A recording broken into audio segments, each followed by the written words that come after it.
Nababahala si Senate Minority Leader Alan Peter Cayetano sa persepsyon sa Pilipinas ng buong mundo. Sa gitna ito ng malawakang korupsyon, partikular na mga maanumalyang flood control projects ng pamahalaan. Paliwanag ni Senador Alan Cayetano, kinakantsawan kaugnay ng korupsyon ng mga Pilipino na naglalakbay sa ibang bansa kung saan mahigit 10 milyong Pilipino ang nasa abroad. Tinatamaan rin anya ang imahe ng Pilipinas kung saan apektado nito ang investment o ang pamumuhunan sa bansa.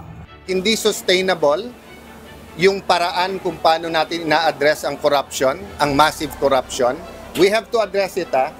We have to address it. We have to be decisive. Kailangan may major reforms, tunay na pagbabago.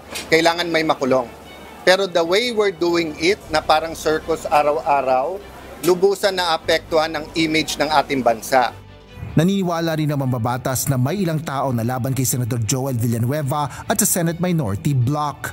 Ngunit habang ginuguluan niya ito ng mga mastermind, sila ay nakakawala. Sa tingin din ito ay hindi lang isa ang mastermind sa katiwalaan sa flood control, kundi isang grupo ng mga tao na nagsama-sama.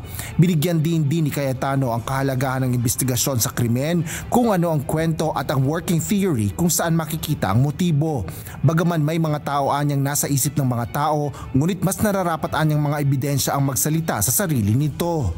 Hindi ako naniniwala dun sa mag-name ka muna to follow yung ebidensya. Dun ako sa lumabas muna yung ebidensya, tapos alam na natin kung sino.